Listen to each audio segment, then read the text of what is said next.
13వ వార్డుకు చెందినటువంటి రవినగర్లో ఉన్నటువంటి శ్రీ అభయాంజనేయ స్వామి దేవాలయంలో రాత్రి నిన్న ఉగాది పంచాంగ శ్రవణ కార్యక్రమాలన్నీ కూడా పూర్తయిపోయిన తర్వాత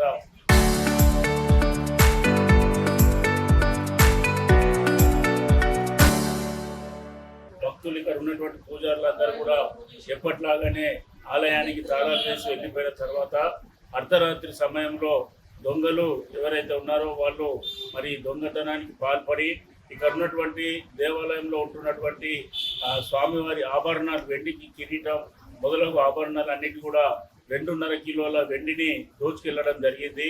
మరి క్రిమినల్స్ చాలా తెలివిగా ఇక్కడ ఉన్నటువంటి ఆలయంలో ఎవరికి కూడా అనుమానం రాకుండా, శబ్దం రాకుండా, పక్క వాళ్ళకు వినికిడి రాకుండా, అదేవిధంగా సీసీ కెమెరాలకు సంబంధించినటువంటి బాక్సును సైతం కట్ చేసి ఎత్తుకెళ్లడం జరిగింది.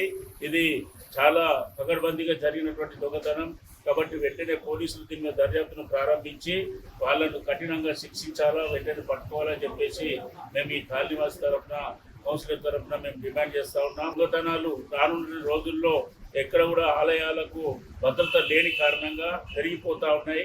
కాబట్టి ఎక్కడెక్కడైతే నిర్మల్ పట్టణంలో చుట్టుప్రక్కల ప్రాంతాల్లో హిందూ దేవాలయాలు ఉన్నాయో వాటన్నిటి కూడా పరిశ్రమైనటువంటి భద్రతను ఏర్పాటు చేయడం, అదేవిధంగా నిరంతరంగా గస్తీ రాత్రిపూట తిరగని కారణంగా ఈ దొంగతనాలు పెరుగుతున్నాయి. కాబట్టి గస్తీని ఎప్పుడు తిరిగే విధంగా పోలీసులు చర్యలు తీసుకోవాలని చెప్పి ఈ సందర్భంగా మేము డిమాండ్ చేస్తాం.